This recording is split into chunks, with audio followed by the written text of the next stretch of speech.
Budget లో premium luxury villa అందిస్తోంది APR group వారి గోల్డెన్ లీవ్ విల్లాస్. ఇప్పుడే కాల్ చేసి మీ విల్లా బుక్ చేసుకోండి. మళ్ళీ బిగినింగ్ డేస్కి వస్తే మీరు మణిరత్నం గారితో గాయం అండ్ రెండు సినిమాలు వర్క్ చేశారు. తిరుడా దొంగ అది చేసిన తర్వాత మళ్ళీ మీరు ట్రావెల్ అవ్వలేదు అంటే ఏంటి ఎనీ అదర్ రీజన్? వాటిలో కూడా ఏం వర్క్ చేసి ఇద్దరం కలిసి ఒక సోరీ డిస్కషన్కి వెళ్ళినాం. నేను చెప్పిన ఐడియా ఏది ఆయనకు నచ్చలేదు, ఆయన చెప్పిన ఐడియా నాకు నచ్చలేదు. కేవలం ఫ్రెండ్లీగా ఇద్దరు పేర్లు వేసుకున్నాం అంతేగాని తిరుడా నా కంట్రిబ్యూషన్ లేదు, గాయంలో ఆయన కంట్రిబ్యూషన్ లేదు. ఓకే, అసలు అంటే అంత ఆయనది మీకు అసలు ఇది కదా, అందుకనే జరగలేదు. ఆయన భిన్న స్లో మీన్స్ సెన్సిటివ్, మీరు కొంచెం అది కదా, అందుకే మళ్ళీ అంటే ఇప్పటికీ మీ రిలేషన్ కదా. అప్పుడు కూడా లేదన్నా, అప్పుడు కూడా ఫ్రెండ్లీగా మాడుతూ ఉంటాం అంతే. ఇప్పుడు క్రియేటివ్గా ఇప్పుడు నేను ఆయన స్టోరీస్ నాకు నచ్చవు, నా స్టోరీస్ ఆయనకి నచ్చవు, ఇంకేం కంట్రిబ్యూషన్ అప్పుడు ఇంకేం ట్రావెల్. నాకు అక్కడక్కడ మణిరత్నం గారి సినిమాలు కొన్ని సీన్లు నచ్చాయి, ఆయనకి నా షార్ట్లు కూడా నచ్చవు. సీన్లు పక్కన పెట్టండి, సినిమాలు నచ్చవు, సీన్లు నచ్చవు, షార్ట్లు కూడా నచ్చవు. ఆయనకి శివ కూడా నచ్చలేదు సినిమా. ఓకే, మీకు ఆయనలో నచ్చిన సినిమాలు ఏంటి? ఏదో కొన్ని పాటలు అక్కడక్కడ some songs I like and some. మీకు నచ్చిన డైరెక్టర్ అండి ఇప్పుడు ప్రజెంట్ డైరెక్టర్స్లో? యాక్చువల్లీ నాకు ఫారిన్ ఫిల్మ్స్ ఎక్కువ, తెలుగు అసలు నేను చూడను సినిమా. రాజమౌళి గారి గురించి బాగా చెప్తారు కదా మీరు? ఓకే, రాజమౌళి సినిమా కన్నా నేను అప్పుడు చెప్పాను, నేను రామ్యూజియంలో నేను చెప్పినప్పుడు కూడా బాహుబలి చూడమని చెప్పాను నేను. Okay, I like his vision, I like the way that is taking forward cinema. నాకు సినిమాలో ఇష్యూస్ ఉండొచ్చు, okay, as a film maker, as a visionary, as a person అంటే ఒక లిమిట్స్ని పుష్ చేస్తున్న మనిషిగా నాకు చాలా రెస్పెక్ట్ రాజమౌళి అంటే. అంటే ఒక సినిమా అంటే తెలుగు సినిమా అంటే మీరు సినిమాలు చూడను అంటున్నారు, తెలుగు సినిమాలు చూడను అంటున్నారు, మరి హిందీ కూడా చూడను. అంటే మీకు మార్కెట్లో ఏం జరుగుతుందో ఎలాంటివి దాన్ని బట్టి మనకి ఏమి రాదు. నేను శివాపు కూడా చూడలేదు, దానికి సినిమా ఏమి సంబంధం లేదు. సపోజ్ ఒక ఆర్టిస్ట్ నేను ఎక్స్ప్రెస్ చేస్తున్నాను. ఇప్పుడు శివ ఉంది, అంతకుముందు ఏ సినిమాలాగా ఎందుకు లేదు, ఎందుకంటే నేను వేరే ఆలోచిస్తాను కాబట్టి. అప్పుడు నేను వేరే సినిమా చూసి ఏమి నేర్చుకుంటాను? నాకు అర్థమైన సబ్జెక్టు, నాకు ఎక్సైట్మెంట్ క్రియేట్ చేసింది ఒక క్యారెక్టరు, ఒక డైలాగు, ఇలాంటివి పెట్టి నేను తీస్తాను. ఇప్పుడు మొన్న సినిమా పెద్ద సూపర్ హిట్ అయిపోయింది అనుకోండి, ఆడియన్స్కి ఇలా నచ్చుతుంది సినిమా అని దాన్ని కాపీ అందరూ కొడతారు, అది అవ్వవు కదా. అలాగే నేను అంటే సపోజ్ మార్కెట్లో ఏం జరుగుతుంది అనడానికి ఒక ఆర్టిస్ట్ ఉన్నారు. సపోజ్ బ్రహ్మానందం అనే ఆర్టిస్ట్ మీకు తెలియదు అనుకుందాం, మార్కెట్లో ఏం జరుగుతుంది బ్రహ్మానందం తెలియదు. మీ సినిమాలో ఆఫీస్కి వచ్చిన బ్రహ్మానందం అనే క్యారెక్టర్ని పెట్టుకున్నారు, ఆయన ఒక కామెడీ ఇమేజ్ ఉందన్న విషయం కూడా మీకు తెలియదు. అది ఆఫ్ కోర్స్ నేను ఏ డెసిషన్ తీసుకున్నా తన పాస్ట్ ఏంటి బ్యాక్గ్రౌండ్ నేను స్టడీ చేస్తాను, ఆ సీన్స్ చూస్తాను, నేను అదే అడుగుతున్నాను. అది చూస్తాను. అదే మీరండి ఇంతకుముందు బర్త్డే గురించి మాట్లాడడం, మీరు అమ్మాయిలది ఫోటోలు దిగడం, అదని కాదు చాలా విషయాల్లో మీరు ఇప్పుడు దేవుని గురించి నెగిటివ్గా మాట్లాడడం అనేది, ఇలాంటి వాటి వల్ల మీరు యూత్కి ఎలాంటి సంకేతాలను ఇస్తున్నారు? అసలు ఒక యూత్కి అంటే ఒక పెద్ద మనిషి సంఘంలో ఒక పెద్ద స్థాయి ఉన్న వ్యక్తి ఏం మాట్లాడినా కొంత జాగ్రత్తగా మాట్లాడిన అవసరం. యూత్ అనేది అండి, యూత్ పిల్లలు అనేది అంత మన మైండ్లో ఉంటుంది. నేను చిన్నప్పుడు మా ఫాదర్ జేబులో డబ్బులు దొంగిలించాను. పిల్లలు ఇన్నోసెంట్, వాళ్ళకి ఏమీ తెలియదు, అది పెద్ద మూర్ఖత్వం. ఫస్ట్ ఆఫ్ ఆల్ నేను మా అమ్మ హోంవర్క్ చేయాలంటే మా అమ్మ మీద కోపం వచ్చింది నాకు. ఎవరైనా చచ్చిపోయి స్కూల్ హాలిడే ఇస్తే బాగుండేది అనుకునేవాడిని. అప్పుడు నేను ఇన్నోసెంట్ ఏంటి అంటే నేను ఒక్కడనే అలా అనుకుంటాను, వేరే వాళ్ళు అనుకోరా అనేది అది మీకు తెలియాల్సిన విషయం. వేరే వాళ్ళు తర్వాత టీనేజ్ వచ్చినప్పుడు లేకపోతే యూత్ ఉన్నప్పుడు మా ఏజ్లో అంటే మా టైంలో కూడా వి ఆల్ నో ఎవ్రీథింగ్. ప్రతి ఒక్కడికి అది ఇండిపెండెంట్ అభిప్రాయం ఉంటుంది. ఇవాళ ఉన్న సోషల్ మీడియా దాంట్లో యూత్ అనేది సెపరేట్గా ఎవడో ఇన్ని నేర్చుకుంటారు అనుకుంటే అంతకన్నా బుద్ధితో కూడా ఉండదు. They all know everything what they want to do. Okay, ఇంకోటి చెప్తే తప్పితే వద్దు బాబు బాగా చదువుకోండి అని చెప్తే వినటానికి ఎవ్వడు లేడు అక్కడ, భాషను పట్టేసుకుని కూర్చుని వినటానికి. All the youth know much more than the elders. అంటే ఒక ఇమేజ్ ఉన్న వ్యక్తి ఒక మాట మాట్లాడితే ఏమి ఉండదు, ఎవరు వినరు. నేను విన్నానా 20 years బ్యాక్ నేను వినలేదు, ఇప్పుడు ఎవరంటారు చెప్పండి అసలు. అంటే ఆ టైంలో ఏంటి అట్లీస్ట్ మాకు మా ఫాదరో మదరో టీచరో ఇలాంటి 4-5 సోర్సెస్ తప్పిస్తే వేరే విధంగా ఇన్ఫర్మేషన్ రావడానికి ఛాన్స్ లేదు. అలాంటప్పుడే మేము వినకుండా మేము వస్తే ఇప్పుడేమో మీకు 1000 సోర్సెస్ ఉన్నాయి ఇన్ఫర్మేషన్ రావడానికి, ఇంటర్నెట్ నుంచి కానీ మీ సెల్ ఫోన్ నుంచి కానీ రకరకాల దాంట్లో నుంచి. మీ నంబర్ ఆఫ్ సోర్సెస్ పెరిగిన కొద్దీ మీకు ఇండిపెండెన్స్ పెరిగిపోద్ది. ఇట్స్ వెరీ వెరీ రిలేటెడ్ అది. సో మీరు ఏ మాట చెప్పినా నమ్మొద్దు యూత్ ఇంత ఏ మాట చెప్పినా మిమ్మల్ని ఫాలో అయ్యాల్సిన అవసరం లేదని అవ్వరు. That's why I'm saying. ఒకవేళ ఎవరైనా ఉంటే ఇంకా అలాంటి వాళ్ళు గొర్రెల మందాళ్ళు అంతే. నిర్మాత రాము గారి దగ్గరికి ఒక ఫ్లాప్ డైరెక్టర్, ఒక హిట్ డైరెక్టర్ ఇద్దరు వచ్చేసి 2 కథలు చెప్పారు. చెప్పాక ఫ్లాప్ డైరెక్టర్ ఏంటది నిర్మాత రాము గారి దగ్గరికి, మీ దగ్గరికి ఒక నిర్మాతగా, నాట్ డైరెక్టర్, ఒక నిర్మాత రాము గారి దగ్గరికి ఒక ఫ్లాప్ డైరెక్టర్, ఒక hit director, super hit director వచ్చారు. ఫ్లాప్ డైరెక్టర్ చెప్పిన కథ చాలా సూపర్గా ఉంది. హిట్ డైరెక్టర్ వచ్చిన డైరెక్టర్కి అతను అతి మామూలు చెత్తగా ఉంది. మీరు దేనికి ప్రిఫరెన్స్ ఇచ్చి సినిమా తీస్తారు? ఇక్కడ 2 పాయింట్స్. కమర్షియల్గా ఆలోచిస్తే సూపర్ హిట్ డైరెక్టర్ కాబట్టి అతని పేరు మీద బిజినెస్ అవుతుంది, అలా నేను ఎప్పుడు ఆలోచన. I'm just giving a thought process. ఇంకోటి ఏంటి, స్టోరీ మీకు తెలుస్తుందా లేకపోతే సూపర్ హిట్ తీసాడు కాబట్టి అతనికి తెలిసి ఉంటుంది అనే ఒక దాంతో ఒక ఆస్పెక్ట్ ఉంటుంది. పర్సనల్గా నా యాటిట్యూడ్ ఎందుకంటే నేను ఎప్పుడు ప్రొడ్యూసర్గా ఆలోచన. నా పేరు ప్రొడ్యూసర్గా వచ్చి ఉండొచ్చు కానీ నా మెంటాలిటీ ఎప్పుడు ప్రొడ్యూసర్గా ఆలోచన. అప్పుడు డెఫినెట్లీ నాకు ఎక్సైట్మెంట్ వచ్చిన స్టోరీ నేను చేస్తాను. ఓకే. కానీ ఆ వర్డ్ ప్రొడ్యూసర్ని అటాచ్ చేయడం అనేది ఆ ప్రొడ్యూసర్ వర్డ్కి తప్పు. ఐ మీన్ దాన్ని ఒక అవమానపరిచినట్టు నా దాంట్లో. ఇప్పటివరకు ఎన్ని ఫ్లాపులు తీసినా కూడా చాలామంది యూత్లో ఏమంటారంటే మేము ఇప్పటికీ రామ్ గోపాల్ వర్మని చూసి ఇండస్ట్రీకి వచ్చామని చెప్తున్నారు చాలామంది. అంటే ఏంటంటే అదే మరి ఇప్పుడు చాలామంది సక్సెస్ఫుల్ డైరెక్టర్స్ ఉన్నారు, పేర్లు వద్దు కానీ పెద్ద పెద్ద సూపర్ హిట్స్ తీశారు, పెద్ద పెద్ద బడ్జెట్లు తీశారు.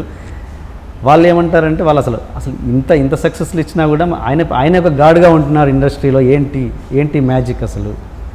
దీన్ని మీరు ఎట్లా దీన్ని అనలైజ్ చేస్తారు? ఐ థింక్ నా ఒపీనియన్లో ఇప్పుడు ఒక సినిమా హిట్ అవ్వటానికి ఒక కంటెంట్, ఒక స్టార్డము, ఒక డైలాగ్, ఇలాంటి ఏదో రకరకాల ఫ్యాక్టర్స్ ఉంటాయి. ఎంటర్టైన్మెంట్ ఆస్పెక్ట్ అవ్వచ్చు, సాంగ్స్ అవ్వచ్చు, ఇది అవ్వచ్చు.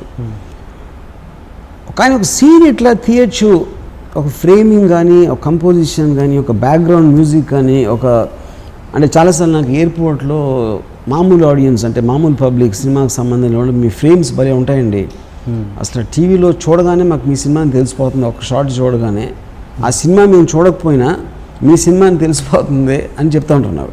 ఓకే. సో ఆ ఇమ్మీడియాలిటీ వచ్చేసరికి ఎప్పుడైనా కూడా మీరు ఒక దాన్ని ఇన్స్పైర్ అయినప్పుడు ఒక ఇండివిజువాలిటీ కనిపించింది దాంట్లో. ఓకే. ఆ ఇండివిజువాలిటీ లేనప్పుడు ఎంత పెద్ద హిట్ అయినా కూడా మర్చిపోతారు మీరు. ఇప్పుడు చాలాసార్లు చాలా సూపర్ హిట్స్ అవుతాయి. ఫర్ ఎగ్జాంపుల్ 2012 అనే సినిమా సూపర్ డూపర్ హిట్ అయింది. తెలుగు డబ్బింగ్లోనే అసలు ఇట్ కలెక్టెడ్ లైక్ మ్యాజిక్. మొన్న జంగిల్ బుక్. నాకు తెలిసి ఎవరికి డైరెక్టర్ పేరు తెలిసి ఉండరు, అడిగి కూడా ఉండరు. యూనో ఎందుకంటే అది మీకు ఎంటర్టైనింగ్ ఆస్పెక్ట్లో ఎక్స్ట్రాడినరీ అనిపించింది. కానీ సబ్ కాన్షియస్గా ఇప్పుడు అలాగే నేను విజయవాడలో ఇంజనీరింగ్ కాలేజ్ చదువుతున్నప్పుడు ఫస్ట్ టైం జాస్ రిలీజ్ అయింది. ప్రతి ఒక్కడు కాలేజ్ స్టీవెన్ స్పీల్బర్గ్ గురించి మాట్లాడుతున్నాడు. ఆ ఒక్క సినిమాలోనే అసలు డైరెక్టర్ అనేవాడు ఎందుకు సెట్ చేశారంటే అది ఇంపాసిబుల్ థింగ్. ఎందుకంటే ఆ సినిమాలో తీసిన విధానంలో ఈడు ఎవడో ఉన్నాడురా, ఏదో ఉంది అని ఒక ఫీలింగ్ వచ్చింది అందరికీ. అంతకుముందు ఎన్నో సినిమాలు చూసాం, ఇంగ్లీష్ సినిమాలు, ఒక్క డైరెక్టర్ పేరు తెలియదు మాకు. కేవలం జాస్లో స్టీవెన్ స్పీల్బర్గ్ ఎందుకు registered. Individual similar thing Shiva. Ankusham కూడా పెద్ద హిట్ అవ్వచ్చు, లేకపోతే ఘరానా మొగుడు పెద్ద హిట్ అవ్వచ్చు. కలెక్షన్స్ వైజ్గా నాకు తెలిసి 10-15% కన్నా ఎక్కువ డిఫరెన్స్ ఉండవు ఈ సినిమాలు అన్నిటికీ. అంకుశం ఇంపాక్ట్ వచ్చినప్పుడు, ఆ వెరైటీ కనిపించినప్పుడు సడన్గా మీకు ఒక పేరు రిజిస్టర్ అవుతుంది. That's only answer I can give. ఎందుకంటే నా వ్యక్తిత్వం అనేది ఒక డిఫరెంట్ స్టైల్లో కనిపిస్తుంది. అది బ్యాడ్ అవ్వచ్చు, గుడ్ అవ్వచ్చు, కానీ సెపరేషన్ ఉంటుంది. అది రామ్ గోపాల్ బ్యాక్గ్రౌండ్ స్కై ఈ టైప్లో, కెమెరా వరకు ఈ టైప్లో ఉంటుంది, సౌండ్ ఎఫెక్ట్ ఆ టైప్లో ఉంటుంది అనేది మీకు ఒక ఆల్మోస్ట్ ఆ స్టైల్ అనేది ఒక వ్యక్తిలో అయిపోతాడు. నాకు చాలా పెద్ద డైరెక్టర్ ఒక 2 years బ్యాక్ నాకు చెప్పాడు, తను వరుసగా మూడు సూపర్ హిట్లు తీసాడు తను తెలుగులో. ఓకే. అండ్ సార్ నాకు ఒకటి అర్థం ఉందండి, మీరు ఎన్ని ఫ్లాపులు తీసారు, నేను 3 సూపర్ హిట్లు తీసాను వరుసగా. కానీ ఇప్పుడు కూడా వచ్చిన ప్రతి అసిస్టెంట్ రామ్ గోపాల్ వర్మ అవుతాను వస్తాడు, కానీ నా పేరు చెప్పి ఎవడరాడు. తనే చెప్పాడు కదా. అదే అంటున్నాను. అది దానికి రీజన్ ఇది. మీ ఇండివిజువాలిటీ ఉన్నప్పుడే you will stand out. For example music తీసుకోండి, ఎంతోమంది సూపర్ హిట్ మ్యూజిక్ వేస్తారు. ఇళయరాజా ఎందుకు ఉంటుంది, ఏఆర్ రెహమాన్కి ఎందుకు ఉంటుంది? ఆ టైం అంత పెద్ద పెద్ద సూపర్ హిట్ మ్యూజిక్ ట్రాక్స్ తమన్కి ఉండొచ్చు, మణిశర్మకి ఉండొచ్చు, లేకపోతే దేవిశ్రీ ప్రసాద్కి ఉండొచ్చు. వాళ్ళ పేరు అందరికీ తెలుసు. కానీ ఎప్పటికీ మీరు మర్చిపోకుండా ఉండలేదు అదైతే because of the individual impact. Ilaiyaraaja గారికి ఒక స్టైల్ ఉంది. ఆ స్టైల్ మ్యూజిక్ అనేది మీకు ఒక ఇంప్రెషన్ క్రియేట్ చేసింది కాబట్టి for long term will still remember him as a great music director. ఇప్పుడు ఆయన మ్యూజిక్ నడిచినా నడకపోయినా it doesn't make a difference for that. Yeah, ఆ డైరెక్టర్కి మరి ఆన్సర్ అప్పుడు కొత్త మ్యూజిక్ డైరెక్టర్ వచ్చినప్పుడు ఇక్కడ బాంబేలో కూడా నేను ఇప్పటికీ మన 25 years మ్యూజిక్ డైరెక్టర్ నా ఇన్స్పిరేషన్ ఇళయరాజా అని చెప్పాడు.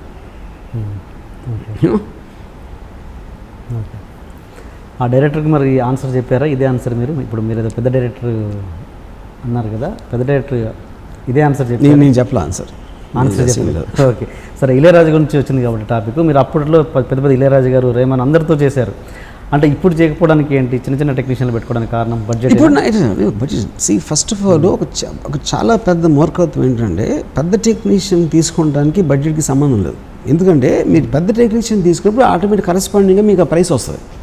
అదే, దాని బడ్జెట్కి సంబంధం లేదు. అది పెద్ద యాక్టరు, పెద్ద టెక్నీషియను ఎప్పుడు బడ్జెట్ మూలాన్ని తీసుకోపోవడం అనేది జరగదు. అది చాలామందికి అర్థం కాదు. అది ఓకే, మీరు పెద్ద హీరోని తీసుకుని అనుకోండి, అతను మీరు ఎంత ఇస్తే మీకు సేల్ వాల్యూ కూడా అంతే వస్తుంది. రేమాన్ని తీసుకుంటే మీకు ఆడియో కంపెనీ నుంచి రేమాన్కి ఎంత ఇచ్చారో అంత వస్తుంది. So that is not the point. మరి ఎందుకు మీరు నాకున్న స్పీడ్ ఆఫ్ థింకింగ్లో, నాకున్న ఒక అండర్స్టాండింగ్లో I believe that I don't need them. ఎందుకంటే నేను తీసే సినిమాలో అలాంటి మ్యూజిక్ అవసరం లేదు. Same thing goes to cameraman. Amit రాయ్కి నేను సర్కార్లో ₹1,00,000 ఇచ్చాను cameraman. Now is getting 2 crores. నేను 2 lakhs కూడా ఇవ్వను ఇప్పుడు. ఎందుకంటే అమిత్ రాయ్ని నేను 100 మందిని తేగలుగుతాను. అంటే నేను అమిత్ రాయ్ అంటే గొప్ప కెమెరామ్యాన్ అంటే పాయింట్ అది కాదు. కెమెరా నాలెడ్జ్ నాకు ఉంది, ఏం చేస్తే వస్తుందని. వాళ్ళు ఇంపాక్ట్ని కొంటున్నారు, నేను ఎలా క్రియేట్ చేయాలి నాకు తెలుసు కాబట్టి I will do it in another way. కానీ మీరు ఒక ఇంటర్వ్యూలో చెప్పారు, నాకు లెన్స్ అంటే ఏంటో తెలియదు. తెలీదు నాకు లెన్సులు తెలీదు. నాకు టెక్నికల్ ఆస్పెక్ట్, నాకు మంచి టెక్నీషియన్ అంటారు కానీ టెక్నాలజీ గురించి నాకన్నా తక్కువ దేశం ఇవ్వలేడు. మరి ఎలా మీకున్న సెన్స్ ఏంటి? కంపోజిషన్ అంతే. నేను ఇలా చూస్తా, ఇది నాది, this is the light I want. నాకు ఇది కావాలి. అనగనగా ఒకరోజు సినిమాకి నేను గోపాల్ రెడ్డి అసిస్టెంట్ రసూల్ అప్పుడు. Okay. And for more videos, please subscribe to iDream. Please subscribe to iDream. Please subscribe iDream. And please subscribe to iDream. For more videos, subscribe to iDream. please like, share and subscribe to the channel. Congratulations, iDream. Subscribe to iDream. Subscribe to iDream. So subscribe to iDream Media. iDream team andarki huge congratulations. Please subscribe iDream Media. Please subscribe to iDream. Subscribe iDream. Please subscribe to iDream. iDream అంటే నా కళల ఛానల్ను subscribe చేసుకున్న నోరు తిరుగుతలేదు, మీరైతే గంట గుర్తు కొట్టండి. For more such videos, please subscribe to iDream. Subscribe to iDream. Please subscribe to iDream. Please subscribe iDream Media. Please do subscribe to iDream. Please subscribe to iDream Media. For best entertainment and information, please subscribe iDream. And don't forget to subscribe to iDream.